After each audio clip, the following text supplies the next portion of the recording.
Hello students, welcome back to my YouTube channel. आज के session में हम लोग सॉल्व करने जा रहे हैं एक्सरसाइज 5.2 के क्वेश्चन। ये जो एक्सरसाइज है इसके क्वेश्चन कंपोजिट फंक्शन के डेरिवेटिव पर बेस्ड है। टोटल 10 क्वेश्चन है इसमें।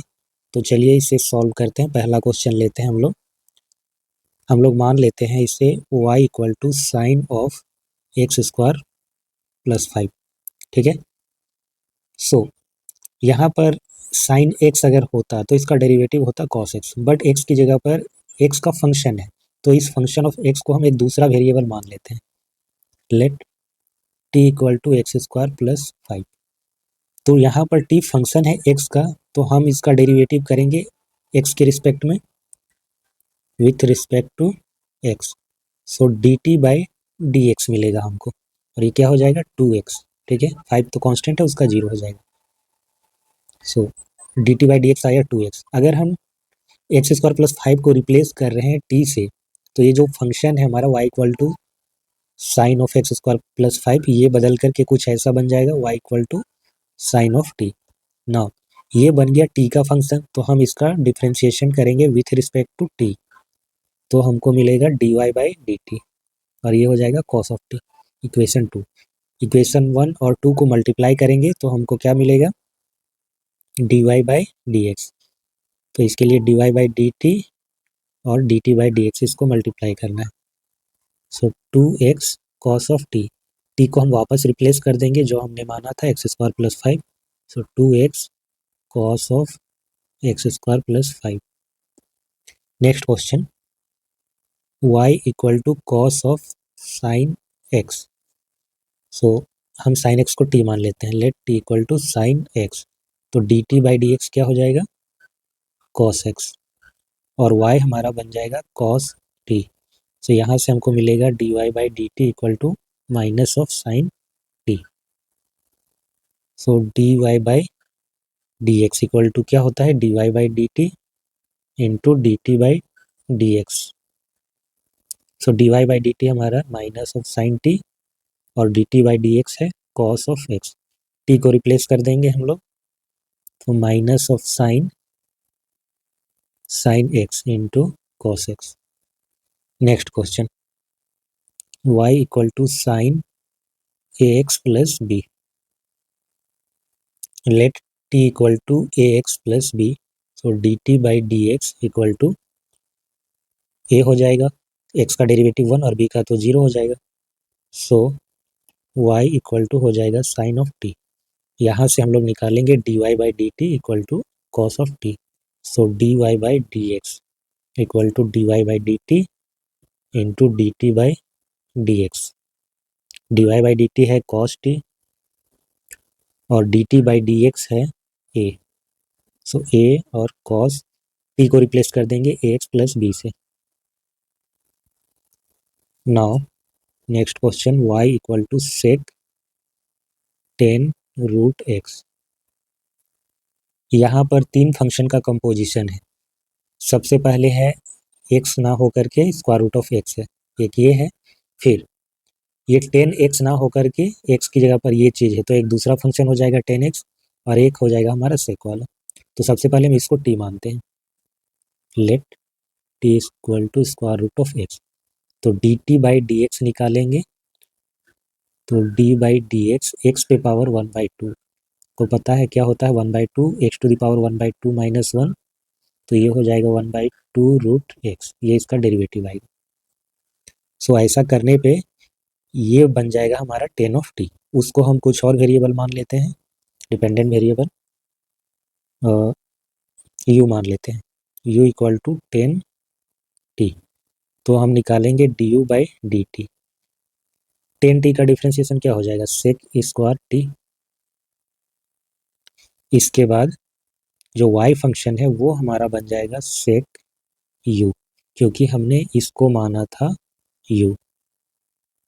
सो यहाँ से हम निकालेंगे d y by d u. Sec का क्या होता है सेक u इंटू 10u। सो हमको चाहिए d y by d x, क्योंकि y इक्वल टू पूरा ये माना है हमने फंक्शन ऑफ x, तो d y by d x चाहिए। So d y by d x equal to हो जाएगा d y by d u into d u by d t into d t by dx, ये तीनों को multiply करेंगे। dy/du हमने निकाला है sec u into 10u, du/dt हमने निकाला है ये sec square t, and dt/dx हमने निकाला था ये 1/2 रूट एक्स। अब हम वापस वेरिएबल को रिप्लेस करते हैं जो जो चीज़ें हमने एज्यूम की थी। t हमने क्या माना था, स्क्वायर रूट ऑफ एक्स, तो 1/2 रूट एक्स, इसको सबसे पहले लिखते हैं सेक स्क्वायर रूट एक्स हो जाएगा। नेक्स्ट सेक और u की जगह पर 10t और t की जगह पर स्क्वायर रूट ऑफ एक्स, फिर 10 u की जगह पर 10t और t की जगह पर था रूट एक्स, तो इतना आएगा। नेक्स्ट क्वेश्चन है y equal to sine of ax plus b cos cx plus d। इसमें कोसेंट रूल लगेगा, डेरिवेटिव का कोसेंट रूल। जो u/v होता है इसका डेरिवेटिव क्या होता है, v square, v constant, u का derivative minus u constant, v का डेरिवेटिव, तो इसको हम लोग यूज करेंगे। आई होप कि साइन ax प्लस b का डेरिवेटिव निकालने में आपको दिक्कत नहीं होगी। ये क्या हो जाएगा, cos ax प्लस b, और फिर इसका चेन रूल जो होता है ना, जो हम लोग वेरिएबल को रिप्लेस करते हैं, इस पूरे फंक्शन को एक वेरिएबल से रिप्लेस करते हैं, वो करने के बजाय हम इसको डायरेक्ट भी कर सकते हैं। पहले पूरे का करते हैं, साइन है तो इसको एक सिंगल वेरिएबल की तरह ट्रीट करके कॉस हो जाएगा इसका डेरिवेटिव, देन फिर इसका डेरिवेटिव किया जाता है तो वहाँ पर a आएगा। तो इस तरीके से हम लोग करेंगे। dy/dx इक्वल टू यहाँ पर cos cx प्लस d, इसका स्क्वायर हो जाएगा cos cx प्लस d, ये कांस्टेंट, डेरिवेटिव हो जाएगा हमारा sine of ax plus b का, minus sine of ax plus b, ये कांस्टेंट होगा, फिर डेरिवेटिव हम लोग करेंगे cos of cx plus d का, cos cx plus d, derivative of sine x plus b, ये हो जाएगा cos ax प्लस b, और a minus sine ax plus b, cos का हो जाएगा डेरिवेटिव माइनस ऑफ साइन, तो ये प्लस हो जाएगा साइन cx प्लस d, और इसका derivative c, cos cx plus d square यहाँ पर लग जाएगा। अब इस एक्सप्रेशन में कुछ फर्दर मैनिपुलेशन हो नहीं सकता है, ठीक है। यहाँ पर a है, यहाँ पर c है, ना कुछ कॉमन आएगा ना ही कुछ कैंसल आउट होगा, तो ये एक्सप्रेशन ऐसे ही रहेगा। नेक्स्ट क्वेश्चन है, ये है हमारा प्रोडक्ट वाला चीज़, ठीक है। इसमें u इंटू वी ये लगेगा। तो अगर हम मान लें y equal to cos x cube into sine square x to the power 5, हम चाहे तो इसको अलग वेरिएबल मान करके वैसे हम लोग बना सकते हैं, या फिर डायरेक्ट चेन रूल अप्लाई कर देते हैं u इंटू वी में, ठीक है। u इंटू वी करने के साथ हमको चेन रूल भी लगाना है। सो dy/dx, u का डिफ्रेंसिएशन और v कांस्टेंट होता है, d/dx cos एक्स क्यूब, और ये भी कांस्टेंट, प्लस ये कांस्टेंट रहेगा और डिफ्रेंसिएशन होगा v का। सो cos एक्स क्यूब, अब इस पे हम लगाने वाले हैं chain rule. cos x cube है, सिर्फ cos एक्स होता तो माइनस साइन एक्स हो जाता डेरिवेटिव, लेकिन क्योंकि cos है इसको हम एक सिंगल वेरिएबल की तरह ट्रीट कर लेते हैं, t मान लेते हैं, तो पहले इसका डेरिवेटिव बन जाएगा माइनस ऑफ साइन t को वापस रिप्लेस कर देंगे इससे, फिर t का भी डेरिवेटिव होगा, ये एक्स क्यू है, t equal to x cube माना है तो उसका हो जाएगा 3x स्क्वायर, ठीक है, और t को वापस रिप्लेस कर देंगे एक्स क्यू से। तो इस तरीके से आता है चेन रूल से। सो ये हो जाएगा minus of sine x cube और फिर 3x square, sine square x to the power 5, ये तो कांस्टेंट है, अगेन कॉस एक्स क्यूब। अब इसका डेरिवेटिव करेंगे तो सबसे पहले यहाँ पर देखिए साइन में स्क्वायर है, तो यहाँ पर हम साइन वाला पहले नहीं अप्लाई करेंगे। सबसे पहले क्या करेंगे, इस पूरे फंक्शन को एक सिंगल वेरिएबल की तरह ट्रीट करेंगे, मान लेते हैं z, उस पे स्क्वायर लगा है, ठीक है। तो इसका डेरिवेटिव करेंगे तो क्या आएगा, 2z आएगा। उसके बाद हम z का डेरिवेटिव करते हैं dy/dx, तो सबसे पहले ये आएगा 2 sin x⁵। इसके बाद फिर डेरिवेटिव होगा साइन का, जब हम करेंगे तो ये हो जाएगा cos x⁵। नाउ x⁵ कब करेंगे तो 5x⁴। अब इसको देखते हैं क्या रीअरेंजमेंट कर सकते हैं। -3x² sin x³ sin square x⁵। ये हो जाएगा 5 2 जा 10 x⁴ sin x⁵ cos x³ into cos x⁵। अब इसमें से कुछ कॉमन आ भी सकता है, इसको आप चाहे तो कॉमन ले लीजिए या फिर ऐसे छोड़िए, कोई फ़र्क नहीं पड़ता है। सो नेक्स्ट क्वेश्चन है हमारा 2 time square root of cot x²। So मान लेते हैं y equal to 2 times square root of cot x²। इस एक्सप्रेशन को हम ऐसे भी लिख सकते हैं कॉट x² और इस पे पावर 1/2। तो इसमें पावर 1/2 है, तो सबसे पहले अगर आप चेन रूल लगाना चाहते हैं तो इसको एक वेरिएबल की तरह ट्रीट करेंगे, जैसे x⁴n होता है वैसे ही। तो इसको अगर हम t मान लें तो t⁴ 1/2 हो जाएगा, फिर वो वाला फॉर्मूला लगा देंगे n इंटू x⁴n−1 का डेरिवेटिव। वैसे कर सकते हैं, या फिर एक सिंगल कोई वेरिएबल मान लीजिए और कंपोजिशन वाला रूल लगाइए। डायरेक्ट मेथड तो शॉर्टकट होता है, इससे हम लोग करेंगे तो dy/dx होगा। 2 तो कांस्टेंट है, ये 2 रहेगा। सबसे पहले इसको एक सिंगल वेरिएबल मान के अगर हम करेंगे ट्रीट, x⁴ जैसे 1/2 होता है तो 1/2 x⁴ 1/2 - 1 ये आएगा, तो 1/2 देन cos x² 1/2 - 1। और फिर हम इसके बाद डेरिवेटिव करेंगे अब अंदर की चीज़ का, दैट इज cos x² का। तो ये 2 कैंसिल हो जाएगा, ये होगा 1/cos x² का स्क्वायर रूट। इसके बाद अब हम इसका डेरिवेटिव करेंगे तो cos x मान करके हम करेंगे, क्योंकि x की जगह पर तो x² है, तो इसको एक सिंगल वेरिएबल, अगर cos x होता तो क्या होता derivative, minus of sine x होता। तो ये हो जाएगा माइनस ऑफ साइन और x की जगह पर x² एज इट इज रहेगा। इसके बाद डेरिवेटिव होगा उसके भी अंदर की चीज़ का। नेस्टेड फंक्शन में यही होता है, सबसे पहले बाहर का चीज़ को, फिर उसके अंदर, फिर उसके अंदर, ऐसे जाते हैं हम लोग। तो अब होगा डेरिवेटिव x² का। So minus of sine x² divided by square root of cos x² into 2x। ये इसका फाइनल आंसर होगा। नेक्स्ट क्वेश्चन है y equal to cos square root of x। So dy/dx equal to cos का अगर हम करेंगे पहले square root of x, cos का करेंगे तो ये साइन हो जाएगा, minus of sine square root of x, फिर डेरिवेटिव होगा उसके अंदर के फंक्शन का यानी कि रूट x का। So minus of sine square root of x। अब x पे पावर 1/2 है तो इसका मतलब 1/2 x⁴ 1/2 - 1। So minus 1/2 sine square root of x और ये 1/√x, ठीक है। So minus 1/2√x sine square root of x।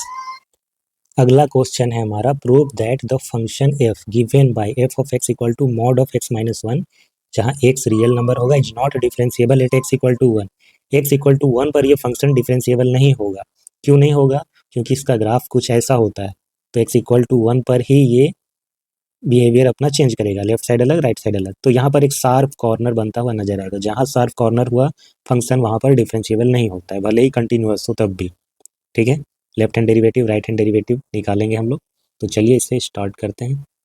सो इस मॉड फंक्शन को हम सबसे पहले पीस वाइज फंक्शन में लिखते हैं। तो इसके लिए क्या करते हैं, ये जो मॉड के अंदर की चीज़ है उसको 0 के इक्वल करते हैं, ठीक है। तो यहाँ से हमको ये पता चल जाता है कि ये किस पॉइंट पर अपना बिहेवियर चेंज कर रहा है। वैसे x इक्वल टू 1 पर ये फंक्शन बदल रहा है, लेफ्ट साइड अलग राइट साइड अलग। सो अब हम इसको पीस वाइज फंक्शन में लिखेंगे f of x equal to, जब ये लेस देन 0 होगा मॉड के अंदर का चीज़, ठीक है, x - 1 लेस देन 0, तो इसका मतलब है कि x लेस देन 1 पर ये नेगेटिव देगा। सो माइनस ऑफ मॉड x - 1, ये कब देगा नेगेटिव, जब x लेस देन 1 होगा। पॉजिटिव कब देगा ये x - 1, जब x ग्रेटर देन और इक्वल टू 1 होगा। 0 वाला केस भी इसी में इंक्लूडेड है, ठीक है। So minus of x minus 1 इसको रिप्रेजेंट करेगा और x माइनस 1 इसको रिप्रेजेंट करेगा। अब हम 1 पर इसका लेफ्ट हैंड डेरिवेटिव और राइट हैंड डेरिवेटिव निकालते हैं। Left hand derivative at x equal to 1, left hand derivative limit h tends to 0 f of 1 minus f of 1 minus h divided by h, ये चीज़ होता है। सो f ऑफ 1, जब x equal to 1 होगा तब function का value क्या होगा, ये होगा, 0 हो जाएगा। सो ये 1 माइनस 1 माइनस, जब 1 से थोड़ा सा कम होगा दैट इज 1 माइनस h, तो हम 1 के लेफ्ट की साइड से अप्रोच कर रहे हैं तो इस फंक्शन का यूज करेंगे। सो माइनस, और वहाँ ऑलरेडी माइनस लगा हुआ है, x को रिप्लेस कर देंगे 1 माइनस h से डिवाइडेड बाय h, और इस पर limit h tends to 0। So limit h tends to 0, ये हो जाएगा प्लस, ये 1 माइनस 1 कैंसिल हो जाएगा, माइनस माइनस प्लस हो जाएगा, बचेगा minus of h divided by h। तो लिमिट इसका आएगा माइनस ऑफ 1। अब राइट हैंड लिमिट निकालते हैं। Limit h tends to 0 f of 1 plus h minus f of 1 divided by h। Limit h tends to 0 f of 1 plus h that is 1 से थोड़ा सा ज़्यादा, तो इसके लिए हम लोग इस फंक्शन का यूज करेंगे। x माइनस 1 है तो x को रिप्लेस कर देंगे 1 प्लस h, और ये माइनस 1 रहेगा। f ऑफ 1, तो उसके लिए भी सेकेंड फंक्शन का ही यूज होगा, 1 माइनस 1 डिवाइडेड बाय h। तो लिमिट h टेंस टू 0, ये 1 माइनस 1 कैंसिल, ये कैंसिल हो जाएगा h बाई h, तो इसका वैल्यू आएगा 1। तो लेफ्ट हैंड डेरिवेटिव आ गया -1, राइट हैंड डेरिवेटिव आ गया 1। तो ये दोनों इक्वल है नहीं, ठीक है। LHD not equal to RHD, this implies at x equal to 1 f of x is not differentiable।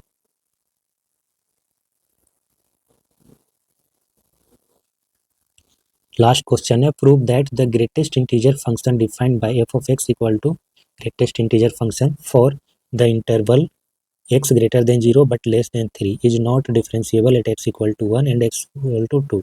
1 और 2 दोनों पर ही ये डिफरेंशिएबल नहीं।